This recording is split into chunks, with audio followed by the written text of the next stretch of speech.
और उनका जन्मदिन था। तो ऐसे में मुख्यमंत्री योगी आदित्यनाथ को तो अयोध्या आना ही था और उनको एक विशाल जनसभा को भी संबोधित करना था, क्योंकि यहीं से कुछ दूरी पर मां कामाख्या देवी का मंदिर है, वहां पे तमाम योजनाएं थी, उसको मुख्यमंत्री योगी आदित्यनाथ को उद्घाटन करना था। इस लिहाज से जब वो अयोध्या आए तो सीख अयोध्या धाम से मां कामाख्या देवी मंदिर से उन्होंने पूरे देश को कहा कि 15 दिन के अंदर दूध का दूध व पानी का पानी कर देंगे। 6 दिन में एसआईटी ने रिपोर्ट दिया, उसके बाद एफआईआर दर्ज हुई और आज जाकर अनिल मिश्रा और चंपत राय, दो प्रमुख नाम, दो बड़े नाम, उन्होंने रिजाइन कर दिया है। और रिजिग्नेशन से ठीक 1 घंटा पहले देवरिया में मुख्यमंत्री योगी आदित्यनाथ थे और वहां से एक बार फिर से उन्होंने आश्वस्त किया राम भक्तों को कि जरूर कार्रवाई होगी और किसी को बख्शा नहीं जाएगा। तो इस जरूर कार्रवाई होगी और किसी को बख्शा नहीं जाएगा, यानी चंपत राय और अनिल मिश्रा से अभी और घंटों पूछताछ करेगा एसआईटी, क्योंकि जो गड़बड़ियां मिली है वो कहीं ना कहीं चंपत राय इस मंदिर का देखरेख करते थे, चंपत राय, अनिल मिश्रा। अमित, बिल्कुल सही बात है, क्योंकि अनिल मिश्रा ही ट्रस्ट के सदस्य हैं और चंपत राय एक तरह से वहां के ट्रस्ट के महासचिव हैं, देखरेख। और अगर जिसकी देखरेख में इतनी बड़ी गड़बड़ी हो जाए, जिस पर सियासत भी हावी है जी, जो इस पूरे मामले में शामिल है, जिसकी भी रोल आएगी सामने, उसके ऊपर एक्शन होगा, ये मुख्यमंत्री योगी आदित्यनाथ ने कह दिया है। और जिस तरीके से एसआईटी इस पूरे मामले में इन्वेस्टिगेशन कर रही है, जो तमाम विपक्षी पार्टियां जो आरोप लगा रहे हैं उनसे भी एविडेंस लिए जा रहे हैं, उनसे भी डॉक्यूमेंट्स लिए जा रहे हैं, यानी जो जांच हो रही है उसको भी पारदर्शी रखा जा रहा है और हर किसी को बोलने का मौका दिया जा रहा है, जांच कमेटी के सामने आने का मौका दिया जा रहा है। जिस तरीके से खुले मन से अयोध्या धाम से मुख्यमंत्री योगी आदित्यनाथ ने तमाम राम भक्तों को कहा कि जिसने जो चढ़ावा चढ़ाया है उसकी अगर उन्हें कोई शिकायत है, कुछ उन्हें गलतियां लगती हैं, तो वो आके एसआईटी के सामने पेश हो, एविडेंस दे। उसके बाद हमने देखा कि जौनपुर के एक श्रद्धालु ने कहा कि उन्होंने जो चढ़ावा चढ़ाया था उसकी रसीद उन्हें नहीं मिली। तो हाँ, तो ये देखना ये है कि तो यहाँ तमाम तरह की बातें तो सामने आ रही हैं, लेकिन जो 8 लोगों के खिलाफ एफआईआर दर्ज की गई अमित, अब यहाँ पर चंपत राय और अनिल मिश्रा का इस्तीफा, ये साफ तौर पर दर्शाता है कि वाकई सरकार जो कह रही है वो कर रही है। योगी आदित्यनाथ ने अगर कहा कि राम भक्तों के साथ खिलवाड़ नहीं किया जाएगा, नहीं होगा, जो दोषी होगा उस पर कार्रवाई होगी, लेकिन इस बीच चंपत राय और अनिल मिश्रा का इस्तीफा बहुत तरफ इशारा करता है। अनिल मिश्रा से आपको पता होगा, चंपत राय से 4 घंटे एसआईटी ने पूछताछ की, 140 पन्ने प्रथम दृष्टया रिपोर्ट तैयार की गई और उसको सौंपा गया प्रशासनिक अधिकारी को। और उसके बाद से एसआईटी ने और वक्त मांगा। एसआईटी ने कहा कि अभी हमें और वक्त चाहिए, हम डायरेक्ट किसी को दोषी नहीं ठहरा सकते हैं, अभी हमें और चाहिए। और सारे जो बातें बताई जा रही हैं और जो चीजें वहां पर दिख रही हैं, दोनों में बहुत विरोधाभास है, दोनों में बहुत सारी डिफरेंसेस है। 8 लोग जिनके ऊपर एफआईआर दर्ज की गई है, उनकी तस्वीरें भी हम आपको दिखा रहे हैं, उनके नाम भी आपको दिखा रहे हैं। लेकिन इस बीच जो ट्रस्ट के महासचिव हैं, जिसके देखरेख में सब कुछ काम अयोध्या का होता रहा है, और अनिल मिश्रा जो कि ट्रस्ट के सदस्य हैं, इन दोनों ने इस्तीफा दिया। बताया गया कि वीएचपी यानी कि विश्व हिंदू परिषद के कहने के बाद इनका इस्तीफा सामने आया है। और इस समय ये इस्तीफा आना, ये बहुत बड़ा, बहुत कुछ ये बता रहा है, इसके बहुत मायने निकाले जा रहे हैं, इसके बहुत सारे अर्थ निकल रहे हैं कि चढ़ावा चोरी मामले में एफआईआर दर्ज हुई, लेकिन इस बीच चंपत राय ने खुद कहा कि हाँ, यहाँ पर जो भी गड़बड़ी हुई है हम उसको पूरा कोऑपरेट करेंगे, हम उसके साथ खड़े रहेंगे। लेकिन इस समय चंपत राय और अनिल मिश्रा का इस्तीफा वो क्या बताना चाह रहा है कि क्या इन आरएसएस, देखिए चंपत राय से वीएचपी और आरएसएस नाराज है, क्योंकि राम यहाँ पर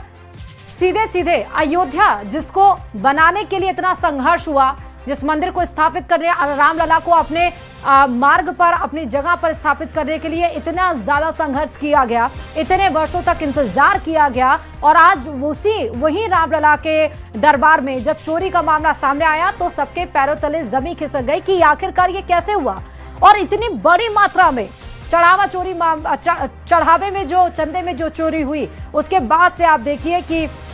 आरोप प्रत्यारोप का दौर तो चलता रहा। लेकिन अभी जैसा कि हमारे रिपोर्टर बता रहे थे अमित, कि आज मुख्यमंत्री ने फिर कहा है कि राम भक्तों के इमोशंस के साथ, उनकी आस्था के साथ खिलवाड़ नहीं किया जाएगा। ऐसे ही बरगलाने के लिए कोई बात ना कहे, अगर किसी के पास पुख्ता सबूत है वो सामने आए, एसआईटी को सौंपे और उसके खिलाफ जांच की जाएगी। यहाँ पर एक बात और सामने आई कि एक व्यक्ति ने कहा कि और ये देखिए पुलिस यहाँ पर टिन्नू यादव को लेकर जा रही है। ये वही टिन्नू यादव हैं जिनसे पूछताछ हुई और इन्होंने कहा कि नहीं, हम बिल्कुल निर्दोष हैं और हम पूरा सपोर्ट करेंगे। और आज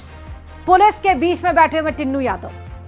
तो एक एक करके आप देखिए कि जो जो नाम वो सामने आ रहे थे, जो अपने आप को पाक साफ बता रहे थे, वो सब आज सस्पेक्ट एरिया में है, वो सब आज संदेह के घेरे में है और उन सब के खिलाफ एक्शन धीरे धीरे करके हो रहा है।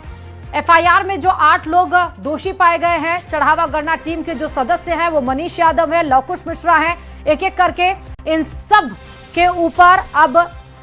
जो मुसीबत है वो खड़ी हो गई है। करुणेश पांडे है, रमाशंकर यादव उर्फ टिन्नू, जिनको चंपत राय का जो कि करीबी माने जाते हैं, cash counting head Anukalp Mishra, इन सब के खिलाफ यहाँ पर एक्शन हुई है। और देखिए चंपत राय के करीबी है ये टिन्नू यादव, पूरे बिग स्क्रीन पर हम आपको दिखा रही है। टिन्नू यादव जिनसे पूछताछ हुई थी, जिनके घर पे जब हमारे रिपोर्टर्स गए तो कोई वहां पर नहीं मिला, उनके घर में कोई मिला ही नहीं, बात करने के लिए सब कतरा रहे थे, दूर दूर तक भाग रहे थे, कोई दरवाजा ही नहीं खुला। वो टिन्नू यादव आज पुलिस उनको लेकर जा रही है। चंपत राय के यानी कि जो ट्रस्ट के महासचिव है, जिनके देख रेख में सब कुछ चलता रहा। पुलिस की जो थ्योरी है, जो एसआईटी ने जांच में पाया, उसके ऊपर मुहर भी लग सके। अब देखना ये होगा कि क्या ये 8 लोग किसी के इशारे पे काम कर रहे थे, कोई ऐसा व्यक्ति भी है जो वहां पर ड्यूटी लगाने में जिसकी रोल थी, क्या ऐसा कोई व्यक्ति है जिसने इस बैंक को चुना कि हाँ भाई एसबीआई की फलाना ब्रांच ही हमारे यहाँ गणना करेगी, हमारे यहाँ से रकम ले जाएगी।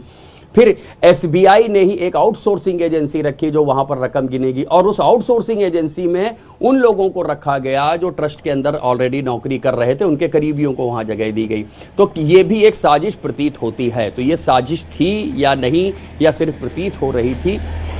ये इन्वेस्टिगेशन का पार्ट है। इन्वेस्टिगेशन के दौरान अगर इस बात पर मुहर लग जाती है कि हाँ एक सोची समझी साजिश के तहत अनुकल्प मिश्रा को, लवकुश मिश्रा को और मनीष यादव को, जो कि टिन्नू यादव और अनिल मिश्रा से जुड़े हुए लोग हैं, उनको वहाँ पर शामिल कराया गया गणना में, तो जाहिर सी बात है अगर जिसने उनको गणना में शामिल कराया वो भी आरोपी बनेंगे। उसने स्पेस छोड़ी गई है और उसी के लिए इनको तो देखिए बिल्कुल सही बात कही कि जिनको जिनको आउटसोर्सिंग में रखा गया था, क्या ये लोग किसी के इशारे पे काम कर रहे थे? व्यवस्थित रहे, हर चीज सीसीटीवी की निगरानी में रहे। जी व्यवस्थित रहे, अमित, और सब कुछ सीसीटीवी की निगरानी में रहे। लेकिन अब जो एक एक कर जो चढ़ावा चढ़ता है उसमें चोरी हो जाए, उसमें गबन हो जाए। अब टिन्नू यादव को जो पुलिस लेके जा रही है, चंपत राय के सबसे करीबी माने जाते हैं वही चंपत राय जिन्होंने अभी इस्तीफा दे दिया है क्योंकि आरएसएस और वीएचपी उनसे नाराज और वाकई जिसके देख रेख में सब कुछ चल रहा है होंगे और वो नित्य गोपाल दास जी उस पर जरूर मंथन किए होंगे। और इस बैठक में जिस तरीके से दान पेटी में गबन और चोरी का मामला निकलकर सामने आया, इस पर चर्चाएं हो रही हैं। ये भी कहा जा रहा है कि इस बैठक के पहले या इस बैठक में ही, इसमें अभी श्योरिटी नहीं है, चंपत राय और अनिल मिश्रा ने यहाँ पर इस्तीफा दी है। जाहिर तौर पर बैठक खत्म होगी, उसके बाद और कुछ निकलकर सामने आएगा। लेकिन जिस तरीके से ये चोरी का मामला निकलकर सामने आया है वो बहुत ही गंभीर है। एसआईटी की रिपोर्ट बहुत ही गंभीर रूप से आई हुई है जिसमें तमाम खामियों को उजागर किया गया है और उस बात को लेकर नित्य गोपाल दास जो है वो चर्चा कर रहे हैं। जी तो यहाँ पर जो ट्रस्ट के अध्यक्ष हैं उनके घर पर बैठक हो रही है। बैठक जब होगी उसके बाद क्या बड़े फैसले और आते हैं, इस बैठक का क्या शीर्षक निकलता है, निष्कर्ष क्या निकलता है, वो हम देखेंगे। लेकिन इस बीच आप देखिए कि विश्व हिंदू परिषद और आरएसएस काफी ज्यादा चंपत राय से नाराज हुआ क्योंकि उनकी अध्यक्षता में ही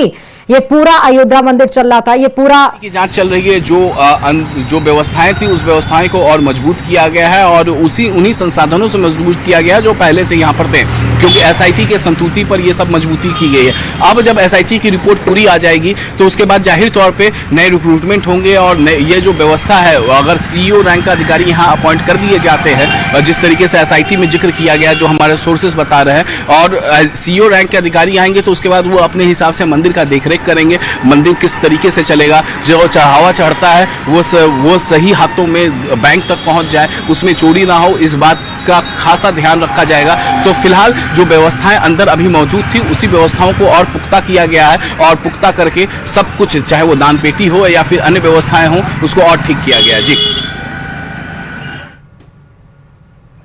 तो आप देखिए कि यहाँ पर